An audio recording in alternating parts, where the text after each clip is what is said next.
Our jet-setting family's on a quest to experience 110 distinct cultures across all 7 continents by the summer of 2025.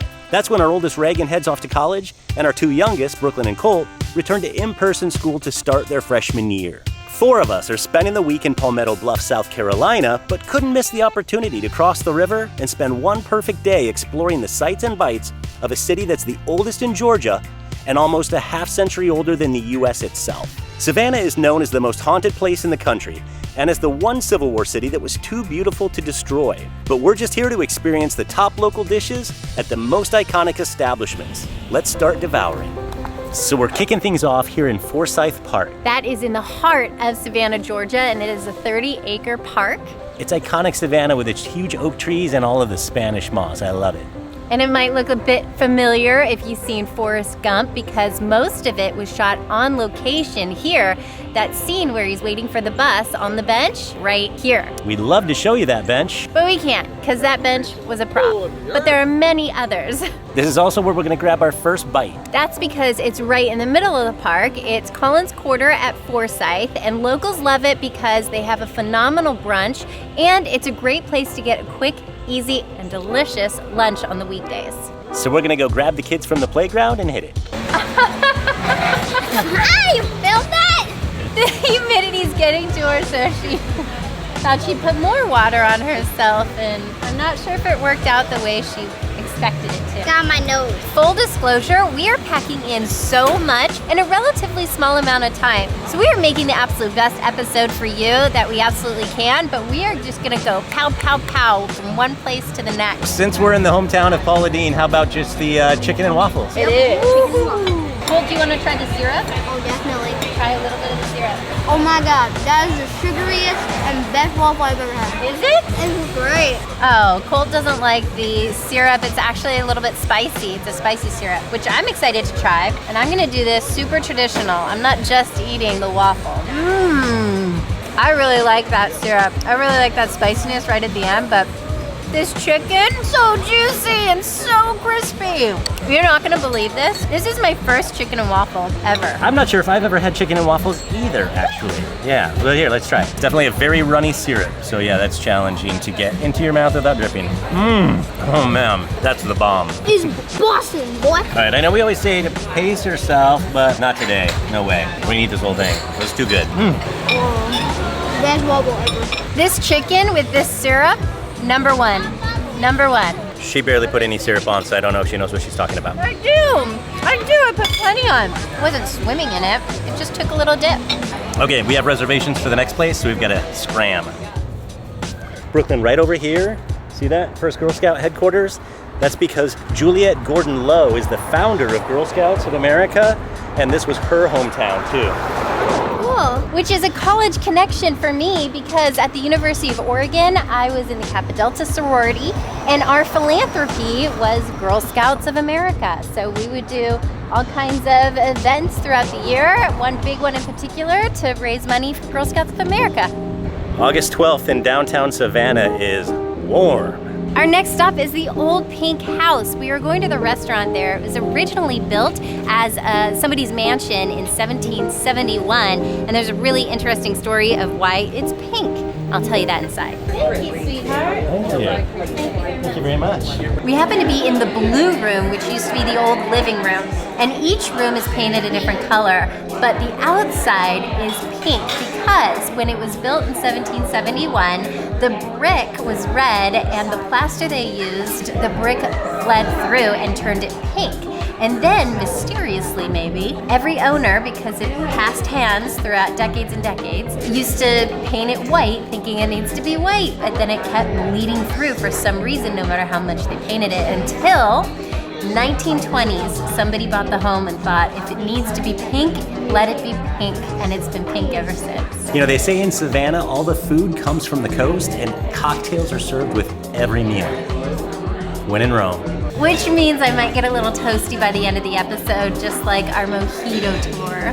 Check it out up here. If I'm gonna go big, and I actually have to read the menu to tell you what this is. I got the proper Highclere Castle, which is gin infused with our signature blend of hibiscus tea, lemon juice, simple syrup, splash of cava, which is Spanish sparkling wine. We have to make this at home. This is like a perfect cocktail. This is a winner for me. You can count on my dad to do that. I will be the judge of that. It's nice. I like it. I don't know if it's perfect, but it's very good. Wah, wah. Well, I like it. I guess drinks are subjective. Mine's way simpler. It's just lemonade, fresh squeezed, with raspberry infused vodka. Refreshing. Maybe a tad sweet, double the vodka, half the lemonade. Perfect. Good flavor though. We have two of their most popular bites, starting with shrimp, crab, sausage spring roll. And you can see the little shrimp tail at the very end. And there's some crab and sausage in there too. So the shrimp looks like it's a large shrimp, so it goes all the way through. And this is a honey mustard drizzle. It's really crunchy, and all three of those flavors really stand out in here. And I'm excited about this because we are in the deep south. And what's more deep south than shrimp and grits? This one's their interesting spin on it, which actually takes the grits piece, lets them cool, cuts them into triangles, deep fry them, and then they've got cheddar mixed in there. All that with this country ham gravy and collard greens on the side. I'm excited. I'm also hungry. That gravy is so good. It's like cheddar ham gravy. And I love collard greens, so let's give them a try. So good, so salty, yum. You're right, that gravy is delicious. Wonderful little fine dining lunch. Perfect example of Southern elegance. And that reminds me that Savannah is actually the birthplace of the term Southern hospitality. It all started here. We're actually at our next stop. This building goes back to 1969, where they housed Georgia's artillery for the Civil War right here in this spot. And that's where the bar we're going to is the Artillery Bar. But unfortunately, this isn't gonna work out. It is only a bar. They don't serve food, so it's 21 and older. Not 21 yet, huh? Can't do that. Thank you. You're locked forever. We're gonna do a plan B. We're gonna find another spot to go. Okay, so Plan B is a really cool place that we walked by on the way over to the other spot called Proof and Provision, and they've got an excellent craft cocktail menu here, so we're gonna try a couple that are really cool for the area. I got a Shirley Temple. It should surely be good. It just tastes just like one of those natural Shirley Temples where it literally just tastes like cherry juice and Sprite. I'm a little nervous about my drink. From the looks of it, it's gonna put some hair on my chest. But I had to get this because it is considered the drink that saved Savannah. Because during the Civil War, Sherman's march to the sea, he was leaving destruction in his path. And when he got to Savannah, the town wanted to preserve the city. They didn't want it destroyed, so they said, let's throw him a party. Got him pretty drunk on this stuff, and Savannah survived. No destruction. It originated a few decades before that when a couple of journalists got together on a riverboat and they got so intoxicated they couldn't figure out what the bartender put in the drink, and they all guessed as to what it was, and it made national news, and it's called Chatham's Artillery Punch. It's also considered the strongest drink in America, and it's tasty. I was nervous. I thought this was gonna be a really strong whiskey flavor, but that's damn good. Just like the journalists, I'm not actually positive. There's at least 5 different liquors that are in it, and then it's topped with a bubbles of some sort. I got something called an Old Summer Reckoning. It's a house specialty with melon apple mint infused vodka, hibiscus syrup, lemon, and brut sparkling. It's a lot of my favorite things. That's really good. Not sweet. A lot of mint. Very flavorful. Very sweet. Reminds me of Jolly Rancher. Do you think it's sweet? Very. Compared to yours, maybe. Very compared to mine. All right, I had to look it up, and it has lemons, simple syrup, cognac, bourbon, rum, and champagne. Yum. We gotta get out of here. We're in a rush to get to the next spot, and I hope that you like and subscribe, follow us along. We need some encouragement, and we actually need some encouragement to make it all happen on our next spot, because it's a little tricky. I'll tell you why. Because this was a really difficult restaurant for us to get reservations for. The head chef, Mashama Bailey, was featured on Netflix's Chef's Table. So they recommended that we get here right when it opens so that we can get one of their walk-in seats. We're at the gray. This building's one of the coolest places we've ever been in because it's an old Greyhound bus station, and they've intentionally left the vast majority of it in its original condition. So things like these windows are the original windows. The floor here is the original floor. The reason that the floors weren't out here is because so many people stood here to buy tickets. The glass doors that we came through back here are original. Even the clocks above each one of those don't work anymore, but they're wired clocks throughout the entire building because they needed to have synchronization back then, and that was the way they had to do it. There's also this sign out front that says air conditioning because this was the first air-conditioned bus station in the South. And it was a big thing because it's so hot here in the summertime. This place is just so cool. It's like a blast from the past. So much nostalgia. It's incredible. This is actually a fine dining restaurant, but where we are sitting, it's a bit more casual because as walk-ins, they have you up at the bar area, which is just as cool.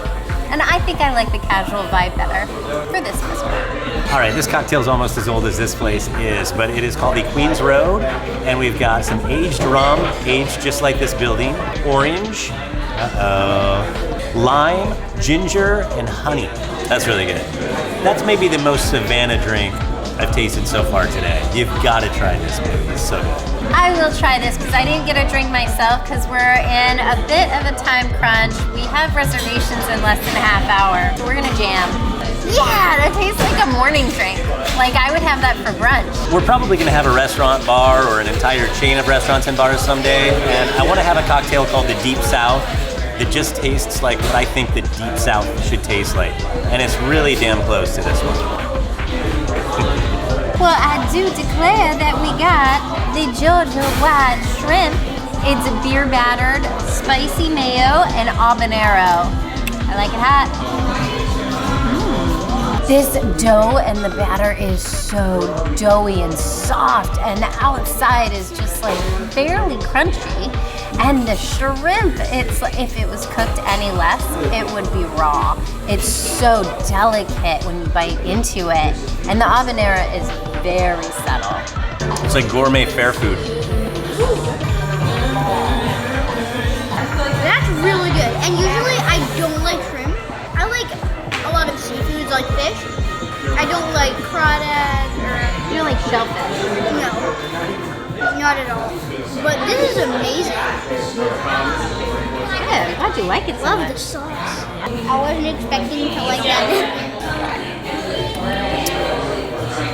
Before we go into our next place, I just want to really call out Brooklyn and Colt for being such amazing travel buddies. Like, this is one of those places, don't put it on the lens. Not always the easiest to film with. This is one of those food tours where we're actually going to a different city and trying to get the whole thing done in a matter of a few hours, when most of our episodes take place over a series of days doing little chunks at a time. So especially in brutal heat and humidity like this, it can be very taxing, even for a grown-up like this one. They're such amazing little people. Thank you for your hard work. Good doing business with you. Thanks. Hey, can someone teach Colt how fist bumps work? Thank you. Ow! I only know high fives. Can you do a high five? All right. Well, on another note, we are going to see another famed chef, Christopher Hathcock, whose restaurant is Husk Savannah. So the original Husk is in Charleston, but Savannah is his roots, so he had to open up a new restaurant here. Does this elevator have controls on it? Yeah. Like, can you actually control it? It's another fine dining restaurant, but they encourage you to still be comfortable and casual. Because they did such a good job today, and they've been eating pretty much all day with us, we're letting them have dessert instead of dinner.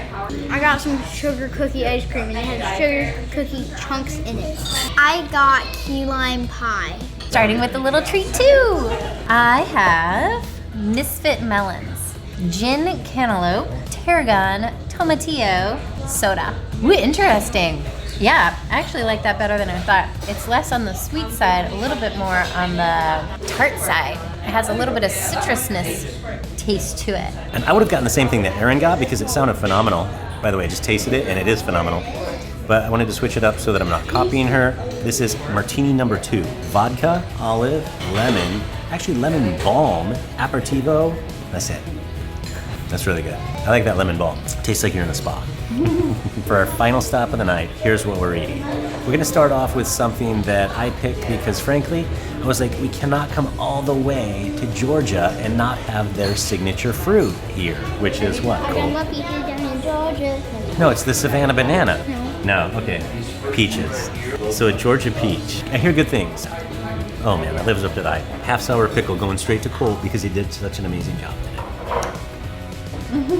No, that's 100% sour, not half. All right, let's do the next one. It is sour.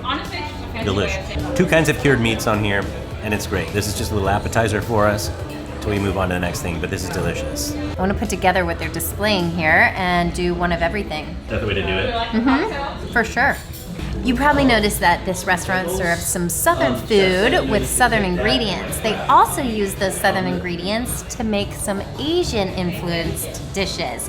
This is the Szechuan honey duck breast, and it's got some eggplant puree on the bottom. It smells delicious. I'm gonna dig in. Those are good flavors. It almost has a honey mustardness to it, but the duck breast is cooked really well, kind of a medium rare. Wow, that's phenomenal.